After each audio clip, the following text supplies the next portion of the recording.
Hey guys, today we are talking about, do you show up for yourself? Do you show up for yourself? It's going to be a pretty exciting episode. And I think we need to break down like what we mean when we say, do you show up for yourself? So I have a question for you. Who is it in your life that, say you were at work on a vacation doing something that you were really looking forward to, but you get this call and it's an emergency? Who would you drop everything for to show up for? What person would that be? Oh, it would be for you. It would be for my kids. Absolutely. Pretty much the same thing. There's a lot of people that I would drop, that I love, that I would drop everything for to show up for them. Absolutely. So taking that, let's flip that around, I guess. I don't know if I'll flip it too soon, but, do you show up, or would you come as a rescue for yourself? Right, exactly. Because here's the thing, so many of us are drowning in our own trauma, in our own pain, in situations that we've occurred in the past. And every day we are sabotaging our own lives. Right. Because we are not showing up for ourselves to do the work. Exactly. To pull ourselves out of that place. Yep. Whatever that looks like. Because for different people, that might look like different ways. But do you show up for yourself? For yourself. Are you thinking, and really, it really boils down to this: loving yourself, taking care of yourself, putting yourself first. Because I love this statement I heard the other day. The best thing you can do for me is take care of you. Mm-hmm. The best thing I can do for you, is take care of me. That's good. Because if I'm not good, you know what I'm saying? Right. And what's the other example is when you're on the airplane. Exactly. When they tell you anytime you fly, and say you even got a little child with you, to put the oxygen mask, can't say that word, put the oxygen mask on yourself first. Stop. Put the oxygen mask on yourself first, and then take care of the person next to you. Right. And we live by that now. We used to not, but we live by that now. Yes. If I want us to be good, I got to take care of me first. I got to make sure I'm good and that I'm okay. Yeah, exactly. And, it kind of segues into this, because we always say this. We say this a lot, that as a man thinks, so is he. Yep. And the thought life is a major part of our suffering when it comes to past hurt, past pain, our thought life, the repetition, the over and over again, like they did this to me, they did this to me, they did this to me, and replay, and we're causing ourselves suffering. And when we use our imagination as a tool of healing, right? Because it can go both ways. You've said that a lot. Yep. It can go both ways. You got to use it for strength or for healing, or you can use it to harm yourself. Right. So, I mean, that's a view that for me, as we were writing this book, it was really eye-opening for me to say, wait a second, it can go both ways. Yeah. It really can. Yeah. So your imagination can actually be a healing tool. Yeah. It can be a weapon used against you, or it can be a tool to heal you. That's right. And the problem is we're not using it the right way. Our imaginations are not bad. Yep. They're not bad. And I was raised in church, and I would always hear that scripture, casting down imagination and every high thing exalting itself against the knowledge of God and bringing every thought into obedience. It does not say the imagination is bad. It says to cast down anything that is against the ways of God. Exactly. God's ways are love. Yes, God's ways are peace. God's ways are joy. God's ways are forgiveness. So when you are meditating and thinking and marinating and rehearsing negativity that is anti-God, that's what that scripture is saying, is to cast that down. Exactly. Cast that down. Exactly. But it does not say your imagination is bad. But I remember as a child just hearing that my whole life. I'm like, ooh, that imagination is bad. And it's not. Or you see a child, stop daydreaming. What you over there? We were using our imagination. We were in a time of just thinking. Our imaginations were so active as a child. You remember those times. I remember those times. I always dreamed about some helicopter coming out the ground and crazy things like that. What? Yeah, really. That was just a little part of my childhood, but it was full of life. and I was happy in that place, that happy Right. place as a child. And we lose it over time.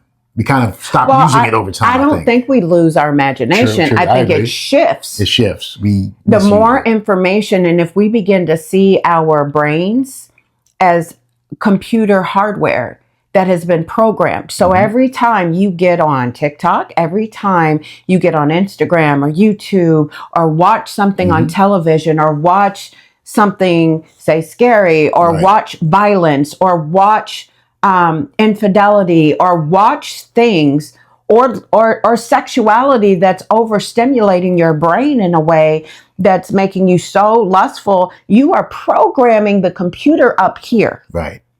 And so your imagination is only playing what you've put into it. Exactly. Exactly. And the truth is, that's why you mentioned little children when you're small, there's such an innocence, Yes. to little children. But as you grow and have life experiences that are negative, all that programming, all that hurt, all that stuff and we're on overload with information because Right. we live in a thought world. Yeah. So you get to choose how you program the imagination. And if you're not doing the work to program it with good things, Right. then what's going to happen? Your mind is going to replay all the negativity that you've ever been through. And you begin to create. Mm-hmm. You begin to create. Yeah. Again, let's refer to the wonderful scripture where it says, as a man thinks, so is Right. Right. he or she, right? So Right. it's a beautiful thing that we can kind of realize.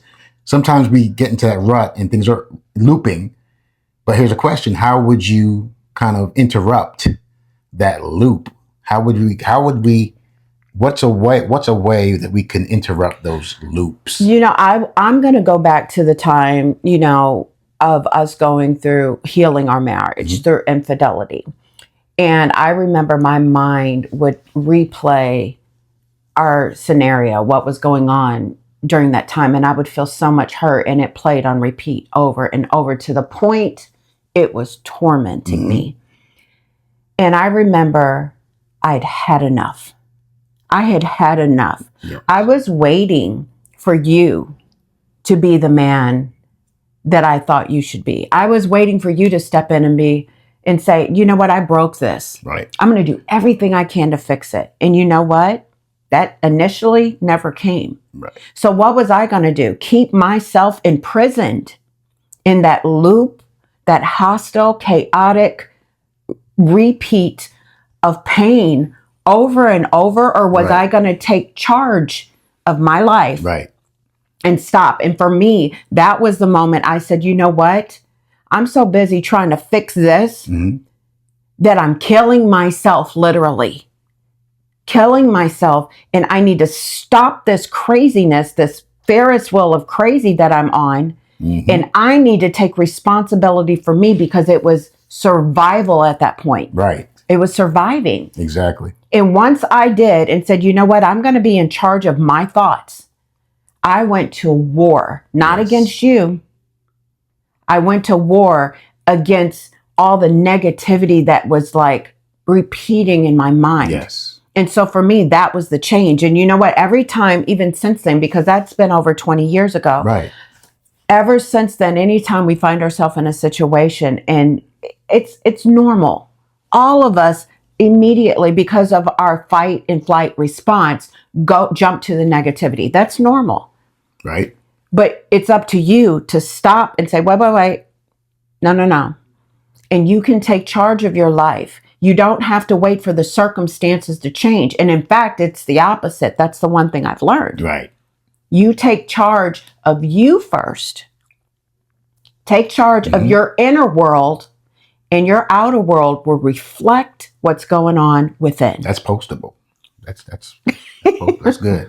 But I love that fact. You say this quite a bit. Always make a decision from a healed place. Yes. Make your decisions from a healed place, because if you're in that place of chaos and pain and suffering, you'll sometimes make the worst decision, and it'll always be fight or flight. Like, done. We're out of here. It's over. Take time for you, which brings us to another point of being kind of selfish in a way. Yeah. Being in a healthy way. taking care of you and making you the self-prioritization, basically. Yeah. Yeah. And I think that's what you had to do. Yeah, I did. Well, because at that point, you were so broken and had no hope in the relationship. Yeah. And I could have easily walked out. And I thought about it many times, on the verge of doing it. But I said, I don't want to make a decision about my marriage or my family from a broken place. I'm going to get healed right here in the middle of the mess, in the middle of the chaos. And when I'm healed and when my mind is nourished and whole, I'm going to assess the situation and make a decision from that place. Yeah. And in the meantime, as I was going down that slope of guilt and shame, calling lawyers and getting, things set up for divorce, because I had no hope in this marriage. There was no way you're going to forgive me. Not going to happen. I saw a glimmer of hope as I saw the love you began to show. Just a glimmer of hope. It gave me, you know what? Maybe this might work. Right. It might work. So things began to shift after that. And I say, you know what? Now I got to do something for me. Right. I got to get myself right, get my mind right. And that's when the shift occurred. But you know what we do? We tend to reflect the behavior of the person that's harmed us. We begin to reflect that right back to them. That's true. Instead of saying, I'm not going to react and reflect them. I'm going to stand in who I know I am. Right. Now, that's not easy, but you can practice that in the small things. Right. I remember us going somewhere and this lady was waiting on us at the counter and had the nastiest attitude. And immediately, I don't know if you know that I see it on social media all the time. I match energy. I match, like if you act that way, I'm going to bring it right back to you, right? Yeah. I hate that. You know why? Because I'm not that weak. Right. That I need to match what you're putting off. I don't need to reflect your nastiness. Right. Because that's not who I am. Yep. So this lady at the counter, she was so rude. And I said, you know what? If the power is there for her to infect me with her nastiness, how much could I give her love, give her light, give her beauty, and she reflect that back to me? And so I almost turned it into like, not a game, but just like, let me see if I can change this lady's attitude and kill her with kindness and just be so loving to her. And I remember you and I stood there and we both recognized her attitude, right? Sure. And we started like, how are you today? Are you doing good? Man, I know you must be busy. We put ourselves in her shoes, why she might be frustrated, what she might be dealing with. And we gave this lady so much love. And by the end of our interaction with her, that lady was so sweet, so nice. And it works. But we do not have to conform to ugliness around us, bad attitudes around us, and jump. And attack. We don't have to do that. So when we start practicing that with the small things, when the big things show up, you will have more self-control and not be so reactionary to what happens. This is not off topic, and I'm not an electrician. But you may understand that you have to have a positive and a negative in order to get power, right? Right. You got to have a positive. So if you got two negatives, you're not going to get anything. You try and boost a car and all you got is the negatives hooked up. It's not going to work. But you have to have the positive and the negative hooked up in order to get power. Yeah. Little analogy just came out of nowhere. It's such it's a epiphanous. It is. It is. But it's true. You're mansplaining, but it's okay. It's okay. It's what we're saying. I like it. I like it. Thank you. Right? Thank you. But you are mansplaining. But we understand. Ladies know how to boost a car, don't you? No. Yeah. Just in case you break down, you hook up your cables. I call you. The positive, the negative. You have a positive. So the point I'm making is, two negatives don't make it. Two wrongs don't make it right. You gotta have somebody fighting for the good. There's gonna be somebody fighting, and the good will always win. Love always wins in that case. Love it overcomes all things. It endures all things. that love will always win. Well, okay, here's my analogy. Okay, here's my analogy. So, Okay. no, I always say this. If you have a flashlight and you turn it on in the middle of the day when the sun's out, you see it, but you don't see it as much as when it's dark outside. Good. And you turn that flashlight on, you see it. So anytime darkness is present, even with a nasty attitude or chaos or whatever, and you turn that light on, then your light shines so much brighter. I like that. In the midst of that. Thank you. I like your analogy Everyone can too. understand that. Yeah. Very elementary. That was good. That was good. Did you say elementary? Rude. I love it. I love it. I love it. That was good. That was a good job, baby. Thank you. Thank you for that. But as we're going forward, it's good that we be attentive to ourselves. Yeah. Be attentive to our needs. Get the oxygen mask on so we can help others. Right. Take care of yourself so you can help others. Don't be there for others. Well, let's think about, what does that look like? What does that mean to take care of yourself? Right? So sometimes that might mean, and I encourage this, get yourself a life coach. Get yourself into therapy, but you got to start taking responsibility for your life. Like, for example, if you are filling yourself with things that are opposite of what you need to be, for example, watching on television, you know what I mean? Like, say you are dealing with something in your marriage, and then you turn on reality TV where everybody's fighting with their spouse. Is that really helping you? Just finding new ways to hook and dive and jab, and that's all you're just learning fighting moves. Right. But okay, here's another one.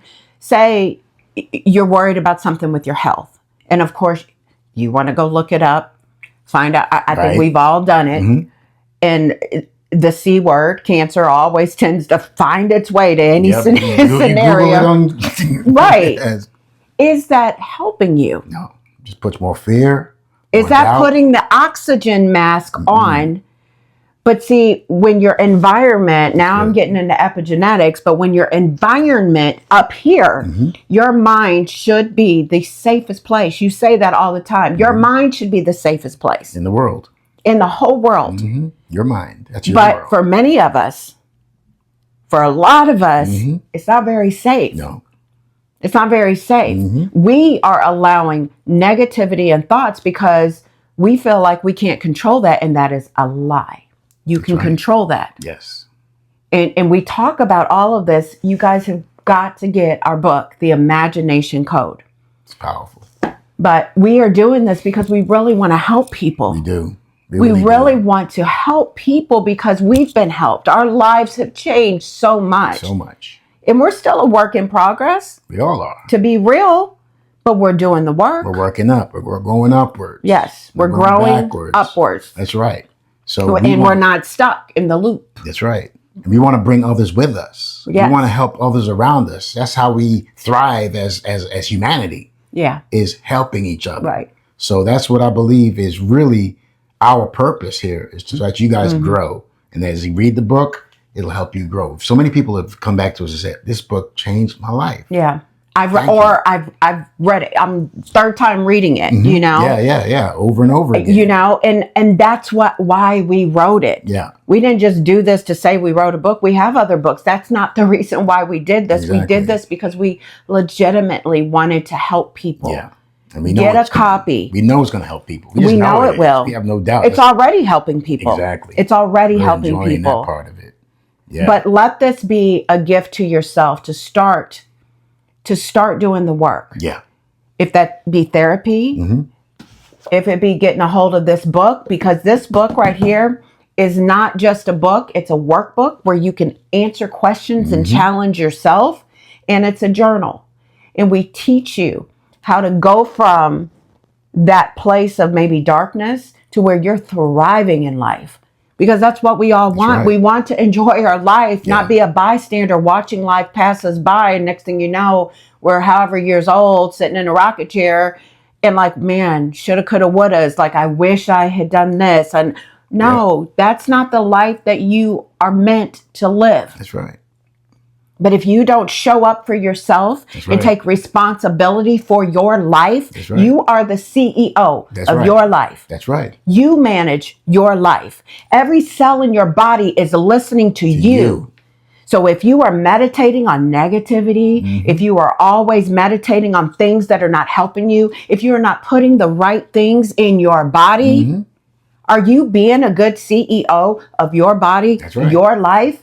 That's nobody else's responsibility. That's on you. Yours. That's right. on you. Take And when I responsibility. learned that I don't need to be a bystander, I'm in charge of me. That's right. Show up. Show up for Show yourself. up for yourself. That's right. Show up for so yourself. this week, take a memo. Make a memo of one thing you can do to show up for yourself. Just one thing. Start small steps. Yeah. One thing. I'm gonna show up for me. I'm gonna take care of me. Right. Up here, make sure and make this place safe. Get the trash out. Get the fear out. Yeah. Get rid of these things that are running your mind Yeah. and causing pain. That I don't need that there. And you don't have to fight it and wrestle it out. Just, you know what? I don't need that no more. Yeah. And you know what? And I want to say this. Sometimes we look at, oh, well, I don't do that. I don't look at pornography and I don't do this and I'm not doing all of those things. But yeah, are you watching the news? Are you paying attention? Because sometimes you can go on overload and the next thing you know, you're filled with so much anger and rage at what is going on in the world. And rightfully so. There's some craziness going on. But if I sat and watched that stuff all day, I would be a very angry person. Very. So I choose to put things in because this is what happens sometimes. And I was guilty for that. I would sit there and watch stuff, especially political stuff, and I'm getting angry. And I'm like, this is real world stuff. I'm not doing anything bad. But I was so angry all the time. I was filled with so much rage. Yeah. And that stuff transfers into you and it's wiring your brain. And next thing you know, your imagination is on a negative loop. So just a word of encouragement. Watch what you're watching. Watch what you're watching. And show Be up for mindful of what you're listening to and show up for you. That's yourself. right. That's good. All right.